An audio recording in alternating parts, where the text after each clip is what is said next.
Tuhan bersamamu. Dan bersama rohmu. Inilah Injil suci menurut Santo Matius. Dimuliakanlah Tuhan. Sekali peristiwa berkatalah Yesus, "Aku berkata kepadamu, ya Bapa, Tuhan langit dan bumi, sebab semuanya itu kau sembunyikan bagi orang bijak dan orang pandai, tetapi kau nyatakan kepada orang kecil. Ya Bapa, itulah yang berkenan di hatimu. Semua telah diserahkan oleh Bapakku kepadaku, dan tidak seorang pun mengenal anak selain Bapa, dan tidak seorang pun mengenal Bapa selain anak, serta orang-orang yang kepadanya anak berkenan menyatakannya." Demikianlah sabda Tuhan. Terpujilah Kristus. Saudara-saudari yang terkasih dalam Kristus, kita dalam hidup sehari-hari selalu menghargai orang yang pintar, orang yang pandai, yang bijak. Kalau kita punya anak atau punya cucu yang pintar, kita senang sekali lihatnya. Aduh, pinternya anakku, aduh, pinternya cucuku. Dan kita mau supaya mereka juga selalu sangat berprestasi di sekolah. Pertanyaannya, apakah jadi pinter, apakah jadi bijak, itu hal yang tidak baik.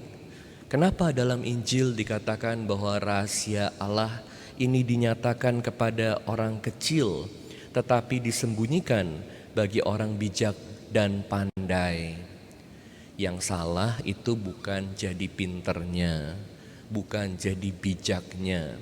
Yang salah adalah seringkali kepinteran, kebijakan bahkan membawa kita pada kesombongan. Seringkali dalam hidup sehari-hari kita adu pinter, siapa yang lebih pinter.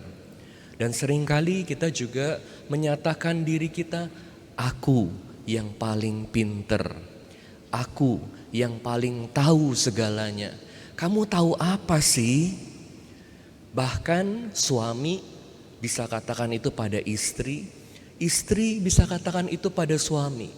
Apalagi bos, kamu ini ngerti apa? Orang tua sama anak-anak, bahkan anak-anak sama orang tua, papa ketinggalan zaman. Mama ini gak ngerti zaman sekarang ini bagaimana. Jadi pinter itu penting sekali. Siapa paling pinter? Dan kita melihat, menilai harga diri kita juga tergantung dari kepinteran kita, dari gelar kita, dari posisi kita. Dan ini terjadi di mana-mana. Seringkali kita tidak anggap orang-orang yang tidak punya gelar, orang-orang yang posisinya rendah, kita lihat mereka sebagai orang yang tidak pinter sehingga gak dianggap. Kepinteran bahkan kebijakan bisa membawa kita pada kesombongan dengan sangat mudah. Hati-hati, bisa-bisa kita juga pikir aku ini lebih pinter dari Tuhan. Bagaimana lalu Tuhan mau menyatakan dirinya? Bagaimana Tuhan mau menyatakan rencananya? Yang bahaya itu bukan jadi pinter. Anda harus belajar untuk jadi pinter. Jadi pinter gak jelek. Makanya harus belajar kitab suci, ikut pendalaman iman, baca buku lebih banyak lagi, sering dengerin khotbah Romo supaya bisa mengerti. Tetapi kita harus hati-hati. Seperti padi, semakin berisi harus semakin menunduk. Jadi yang jelek itu bukan kepinteran, tapi kesombongan yang seringkali disebabkan oleh kepinteran itu. Makin pinter harusnya makin rendah hati, makin tahu bahwa aku belum tahu banyak hal. Dan mohon kepada Tuhan supaya Tuhan selalu mencerahkan kita, selalu menuntun kita.